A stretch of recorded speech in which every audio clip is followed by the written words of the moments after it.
우리가 계속 애굽에 내려진 10가지 재앙을 함께 보고 있죠. 오늘 이제 마지막 10번째 재앙입니다. 7장부터 시작됐던 재앙이 이제 11장에서 이제 끝나게 되는데요.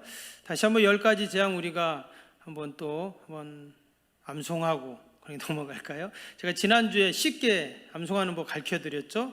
2개씩 하면 된다고. 따라해 보세요. 피개구리 이파리. 예, 어려운가요? 피개구리 이파리. 피재앙, 개구리 재앙, 이재앙, 파리재앙 이렇게 나가는 겁니다. 그래서 4개를 한 번에 피개구리 이파리, 악질 독종, 우박 메뚜기, 흑암 장자 죽음. 그래서 10가지 재앙입니다. 피개구리 이파리, 악질 독종, 우박 메뚜기, 흑암 장자 죽음. 그렇게 2개씩 암송하시면 쉽게 이제 알게 됩니다. 오늘 이제 10번째 재앙입니다. 장자 죽음 재앙이에요. 우리가 그동안 계속 이 재앙들을 살펴보면서 아니 옛날에 애굽에 내려진 재앙을 우리가 꼭 알 필요가 있나 이런 생각을 우리가 할 수도 있습니다. 그런데 이 재앙을 보면서 하나님이 우리에게 주시는 귀한 교훈이 있다고 했어요. 특별히 이 재앙들을 우리가 살펴볼 때 하나하나 시작되면서 그리고 거듭되면서 이 재앙이 더 강력해지는 재앙이라는 것을 알 수가 있습니다. 그런데도 이 바로왕은 어때요? 여전히 그 마음이 완악해서 마음을 그렇게 돌리지 않고 있죠. 오늘 10절에도 보니까 뭐라고 했습니까? 10절에 오늘 마지막 절에 보니까 바로의 마음을 완악하게 하셨으므로 그가 이스라엘 자손을 그 나라에서 보내지 아니하였더라 그랬습니다. 지금 10번째 재앙인데도 여전히 이 바로가 얼마나 완악한지 이스라엘 백성들을 내보내지 않았다 하는 겁니다. 지난번에도 말씀드린 것처럼 이 바로는 누구를 상징한다 그랬어요? 악을 상징하고 또 사단 마귀를 상징하는 인물이다 이렇게 말씀을 드렸죠. 그래서 우리가 이 바로를 보면 사단이 어떻구나, 사단의 속성을 알 수가 있습니다. 여러분, 우리가 적을 알고 나를 알면 뭐라 그래요? 백전백승한다. 그런 변법에 나오는 말이 있잖아요. 그처럼 우리가 하나님도 알아야 되지만 이 우리의 적인 사단 마귀도 우리가 알아야 합니다. 여러분, 사단 마귀는 결코 자비함이 없고 선함이 없습니다. 지금 이스라엘 백성들이 애굽에서 몇 년 동안 종살이를 했습니까? 430년 동안 종살이를 했어요. 1년, 2년, 4년, 5년, 40년이 아니라 430년 동안 그들이 이스라엘 백성들을 종살이 시켰다 하는 것입니다. 이처럼 사단한테 한번 붙잡히면 이렇게 고생을 하는 것입니다. 그래서 사단 마귀는 또 끝까지 갈 때까지 가보자 이런 모습이에요. 지금 10번째 재앙이라 그랬죠. 첫 번째 재앙부터 그래 우리가 잘못했으니 다 나가라 이랬다면은 그냥 금방 끝났을 텐데 지금 10번째 재앙까지 그들이 맞이하고 있습니다. 끝까지 간다는 거예요. 또 사단 마귀는 교묘하고 능란한 속임수입니다. 요한복음에 보니까 거짓의 아비다 이렇게 이야기를 하고 있어요. 그래서 처음에는 항복하는 것 같고 또 나가라고 허락하는 척 합니다. 그런데 어때요? 오늘 마지막 10번째 재앙까지도 내보내지 않았다 이렇게 말해요. 겉으로는 항복하는 것 같고 나가라 그런 것 같아요. 8장에 이런 말씀이 있었죠. 뭐라 그랬어요? 바로가 모세와 아론을 불러 이르되 너희는 가서 이 땅에서 너희 하나님께 제사를 드려라 그랬어요. 이 땅에서 제사 드리면 되지 않냐. 근데 좀 지나니까 또 뭐라 그래요? 여호와께서 광야에서 제사를 드릴 것이나 너무 멀리 가지는 말라. 또 이렇게 또 얘기를 해요. 좀 지나서는 또 뭐라고 합니까? 11장에서 여기 1절에 뭐라 그랬어요? 여호와께서 모세에게 이르시기를 내가 한 가지 재앙 바로와 애굽에 내린 후에 그가 너희에게서 보내리라. 그가 너희를 보낼 때 여기서 반드시 다 쫓아내리니. 바로는 이처럼 자신의 마음을 금방 돌이키지 않습니다. 사단 마귀가 그렇다는 거예요. 여전히 사단 마귀는 겉으로는 그런 척하면서 뒤로는 결국 마음을 열지 않는 그런 모습을 우리가 볼 수가 있습니다. 앞에 나왔던 메뚜기 재앙 때도 마찬가지죠. 그때도 마치 항복한다는 식으로 내가 하나님 앞에 죄를 지었다 이렇게 말했어요. 그러나 또 지나니까 메뚜기가 다 없어지니까 또 언제 그랬냐는 듯이 이스라엘 백성들을 붙잡아 놓았었죠. 이처럼 사단 마귀는 우리가 하나님 앞에 나아가는 것을 계속 가로막습니다. 예배를 드리지 못하게 합니다. 하나님의 뜻을 이루지 못하게 합니다. 그러면은 결국 어떻게 돼요? 지치게 되죠. 포기하게 되죠. 또 나중에는 항복하게 되는 것입니다. 이게 바로 사단 마귀의 전술이고 또한 술책이죠.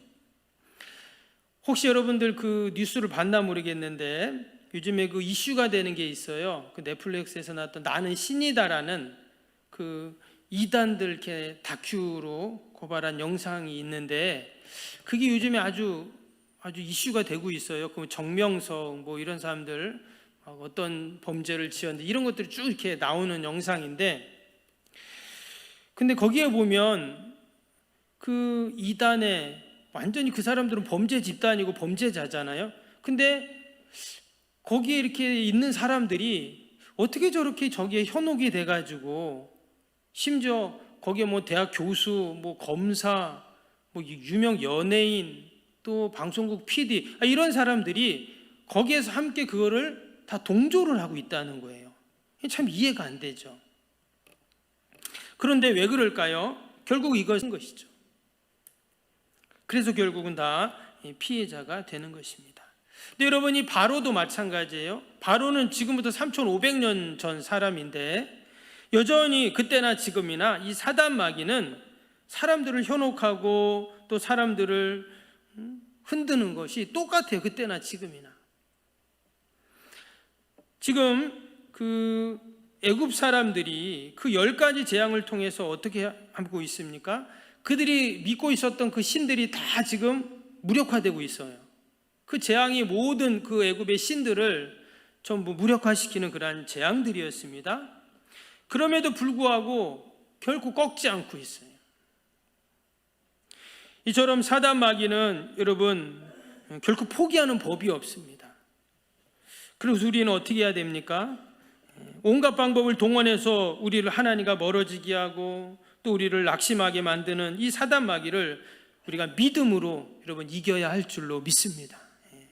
믿음으로 이기는 방법밖에 없어요. 내가 말씀에 굳건히 서서 믿음으로 견고하면 여러분 어떤 사단 마귀가 우리를 유혹하고 우리를 흔들어도 우리는 다 여러분 승리할 줄로 믿습니다. 오늘 이 10번째 마지막 재앙 통해서 우리가 다시 한번 하나님이 어떤 분이신가를 우리가 알게 됩니다. 하나님은 반드시 언약을 성취하시는 그런 하나님이십니다. 우리가 아까 1절 읽었는데 1절 말씀 다시 한번 보시면 지금 여호와께서 지금 말씀하시는 거잖아요. 모세에게 이르시기를 내가 이제 한 가지 재앙을 바로와 애굽에 내린 후에야 그가 너희를 여기서 내보내리라. 그가 너희를 내보낼 때 여기서 반드시 다 쫓아내리니 그랬습니다. 마지막 한 가지 재앙을 더 내릴 텐데 이제 10번째 재앙입니다. 그때 너희를 다 내보낼 거다 이렇게 지금 말을 하고 있습니다. 마지막에 보면 반드시 다 쫓아내리라 그랬는데 좀 부정적인 표현이 되어 있지만 이것은 다른 면으로 보면 하나님께서 반드시 너희들을 내보내줄 거라는 하나님의 의지가 담긴 그러한 말씀이기도 합니다. 그 마지막 재앙이 뭐였어요? 5절에 나왔죠. 바로의 장자부터 맷돌 위에 있는 몸종의 장자와 모든 가축에 처음 난 것까지 죽으리라 이랬습니다. 근데 이 재앙이 어떤 재앙이었냐면 이어지는 6절에 이렇게 말했어요. 애굽 온 땅에 전무후무한 큰 부르짖음이 있으리라. 앞에서 나왔던 9가지 재앙도 어마어마한 무시무시한 재앙들이었습니다. 그런데 이 마지막 재앙은요, 전무후무한 큰 부르짖음, 가장 강력한 재앙이다라는 것을 지금 이야기하는 것입니다. 앞에 나온 재앙들을 통해 애굽이 완전히 지금 초토화된 그런 상태입니다. 그리고 모든 애굽의 신들이 심판받는 그러한 재앙들이었습니다. 그런데 지금 이제 이 애굽 사람들이요, 자신들이 그동안 믿었던 신이 이게 아무 소용이 없구나 이렇게 생각을 하면 이제 의지할 대상이 없어진 거잖아요. 그동안은 자신들이 믿던 신들을 의지했었는데 그 신들이 지금 아무 힘을 못 쓰고 도리어 그 자신들이 믿던 그 개구리가 자신들의 막 그냥 침상까지 부뚜막까지 다 올라오니까 징그러운 존재가 됐다고 했잖아요.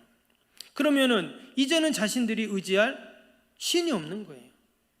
태양신을 믿었는데 지금 3일 동안 온 세상이 암흑천지입니다. 그럼 어떻게 그 신을 믿겠어요? 지금 그런 상태입니다. 지금 애굽 사람들은 혼란에 빠진 상태예요. 여러분, 이런 상태에 장자 모든 처음 난 것들이 다 죽을 것이다 라는 이러한 무시무시한 경고를 또 하게 됩니다. 여러분, 우리가 하나님을 의지하고 또한 주님을 의지할 수 있는 것이 여러분 가장 큰 은혜이고 복인 줄로 믿습니다. 때로는 좀 힘든 일이 있고 어려운 일이 있을 수도 있어요. 그러나 내가 의지할 분이 있고 붙잡을 분이 있다는 것, 여러분 이것이 가장 큰 은혜이고 힘인 줄로 믿습니다. 잘못된 신앙을 가지면 마치 애굽 사람들처럼 이런 헛된 신, 헛된 우상을 섬기게 되면 결국은 큰 혼란에 빠지게 되는 것이죠. 지금 이스라엘 백성들은 그 마지막 재앙을 통해서 하나님의 약속의 성취를 그들이 경험을 하게 됩니다. 오늘 1절 후반전에 뭐라 그랬어요? 그가 반드시 다 쫓아내리라. 애굽에서 나아간다는 거예요. 결국 이것은 뭡니까? 하나님의 약속의 성취죠. 2절 보세요. 백성에게 말하여 사람에게 각기 이웃들에게 은, 금, 폐물을 구하게 하라 하시더니 그랬습니다. 그동안 애굽 사람들이 애굽에서 착취당하고 또 고생했던 그 대가를 다 받아가지고 나와라, 이런 말씀이죠. 근데요, 창세기에 보면 이런 말씀이 있습니다. 15장에 그들이 섬기는 나라를 내가 징벌할지며 그 후에 내 자손이 큰 재물을 이끌고 나오리라. 지금 이 말씀은 하나님이 아브라함에게 하신 말씀이에요. 근데 장차 있을 일에 대한 말씀을 한 거죠. 근데 여기 창세기에 뭐라 그랬어요? 결국 내가 그들을 다 징벌해서, 애굽을 징벌해서 그 후에 내 자손이 큰 재물을 이끌고 나올 거다 그랬잖아요. 근데 이 출애굽기에 어떻게 됐어요? 결국 그들이 애굽에서 나오면서 모든 은, 금, 폐물들을 다 가지고 나왔다는 거예요. 여러분, 이것이 뭐예요? 말씀의 성취인 것입니다. 이어지는 3절도 보세요. 여호와께서 그 백성으로 애굽 사람들에게 은혜를 받게 하셨고 또 그 사람 모세는 애굽 땅에 있는 바로의 신하와 백성의 눈에 아주 위대하게 보였더라. 여러분, 바로 전까지만 해도 이스라엘 백성들은 노예잖아요. 그리고 모세는 그 노예 우두머리일 뿐입니다. 근데 여기 뭐라 그랬어요? 애굽 사람들이 에게 은혜를 받게 하신다는 거예요. 그리고 또 모세를 위대하게 보게 하신다. 어떻게 이런 일이 가능하죠? 앞에 7장에 이런 말씀이 있었어요.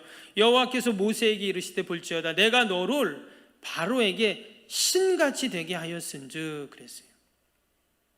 하나님께서 네가 아무것도 아닌 게 아니라 노예 우두머리가 아니라 이 어마어마한 애굽 제국의 바로 왕의 앞에서 너가 신같이 내가 만들어 줄 거야 이랬어요. 7장에서. 근데 11장에서 뭐라고요? 애굽 사람들이 다 은혜를 받게, 이스라엘 백성들이 은혜롭게 보게 하고 그 다음에 바로와 그 신하들이 백성들 눈에 모세를 위대하게 보이게 해주겠다. 여러분, 이것이 바로 말씀의 성취인 줄로 믿습니다. 지금 당장은 아무런 말씀이 이루어지는 것 같지 않고 성취되는 것 같이 보이지 않을 수 있어요. 그러나 여러분, 때가 되면 반드시 하나님께서는 그런 하나님의 말씀대로 여러분 이루시는 역사가 있는 줄로 믿습니다. 우리가 전도할 때도 마찬가지입니다. 우리의 자녀들에게 신앙 교육할 때도 마찬가지예요. 우리가 할 수 있는 것은 뭡니까? 오직 말씀을 전하는 거예요. 말씀을 전하는 것밖에 없습니다. 그러면 때가 되면 우리가 전한 그 말씀들이 그 심령에서 반드시 여러분 싹이 나오고 또한 열매가 맺히는 분명히 그러한 은혜가 있을 줄로 믿습니다. 말씀은 생명이 있다 그랬잖아요. 그러니까 우리가 말씀을 심으면, 말씀을 전하면 반드시 때가 되면, 시간이 지나면 그 말씀이 역사되기 되어 있다는 겁니다. 지금 이스라엘 백성들 이 10가지 재앙 또 출애굽의 은혜 전부 다 말씀의 역사이고 말씀의 성취이죠. 우리 성도들은 이 땅에 살아가면서 우리는 늘 하나님의 그 말씀의 성취를 여러분 경험하는 자들입니다. 오늘도 내가 그냥 산 것 같지만 아닙니다. 이미 하나님께서 이전에 하신 말씀들이 계속 우리의 삶 가운데 역사되고 이루어지고 있어요. 오늘도 하나님은 말씀대로 이루시는 하나님이신 줄로 믿습니다. 우리가 그 하나님을 늘 신뢰하고 우리가 붙잡아야 할 줄로 믿습니다. 또 한 가지 하나님은 어떤 하나님이시는가? 하나님은 늘 참으시는 하나님이세요. 4절에 이런 말씀이 있죠. 모세가 바로에게 이르되 여호와께서 이와 같이 말씀하시기를 밤중에 내가 애국 가운데 들어가리니 그랬어요. 여기 보면 모세가 지금 바로에게 마지막 10번째 재앙, 장자의 죽음 재앙이 있기 전에 뭐라고요? 지금 여호와께서 이와 같이 말씀하셨다 얘기를 하고 있어요. 근데 모든 재앙이 어때요? 모든 재앙이 먼저 모세가 바로에게 말을 합니다. 그렇죠? 먼저 말을 하고 그 다음에 재앙이 이제 이루어지게 되잖아요. 마지막 10번째 재앙도 마찬가지입니다. 먼저 얘기를 하고 있어요. 단 한 번도 예고 없이 그 재앙이 이루어진 적이 없다는 것이죠. 우리가 이것을 통해서 알 수 있는 것은 하나님은 늘 먼저 기회를 주세요. 심지어 바로에게도 이스라엘 백성들에게도 다 지금 기회를 주신다는 거예요. 기회를 준다는 것은 돌아올 기회를 주시는 거고 회개할 기회를 주시는 것이죠. 그래서 하나님께서는 늘 이처럼 기다려주시고 참아주시는 하나님이십니다. 만약에 첫 번째 재앙부터 장자의 죽음을 주었으면 어떻을까요? 그러면 처음부터 항복하고 그들이 이스라엘 백성 다 내어줬을까요? 아마 그렇지 않았을 것입니다. 그런데 하나님께서는 끝까지 기다려주시고 모든 재앙 가운데 먼저 말씀해 주시고 지금 10번째까지 지금 참아주신 거예요.